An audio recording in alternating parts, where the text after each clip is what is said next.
Hello नमस्ते नमस्ते फेपुलो अनि टाँसी दिले सबैलाई। आज चाहिँ म यहाँ तपाईको चपेटीको यो झोलुङ्गे पुलमा आएको छु र तपाईहरुले हेर्न सक्नुहुन्छ झोलुङ्गे पुल।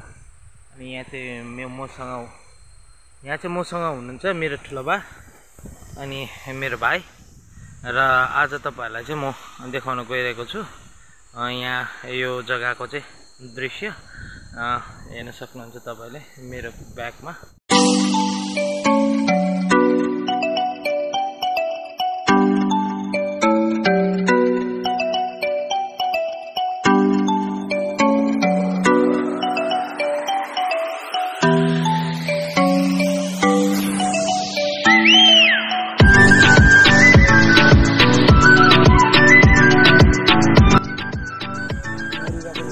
दृश्य चाहिँ यो प्रकारको छ, तपाईले हेर्न सक्नुहुन्छ पहाड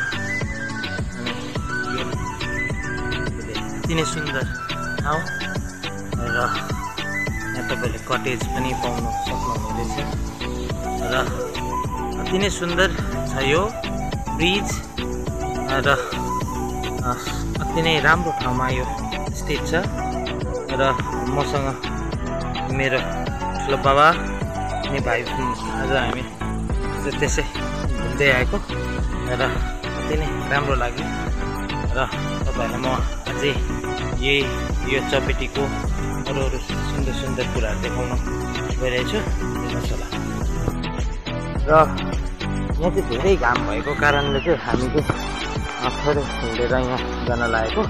अनि यहाँ तपाईले देख्न सक्नुहुन्छ यहाँ चाहिँ तपाईको यो पुलको नजिकैनिर चाहिँ तपाईले यहाँ खाने व्यवस्थाहरूको निम्ति यहाँ रेस्टुरेन्टहरू पाउन सक्नुहुन्छ र अति नै राम्रो जग्गा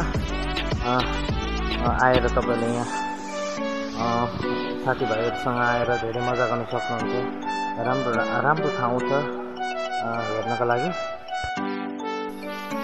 हेर्नुहोस् त अति नै सुन्दर छ यो ठाउँ। मलाई चाहिँ यहीँ बसौँ लाग्यो तर पनि के गर्नु जानुपर्छ।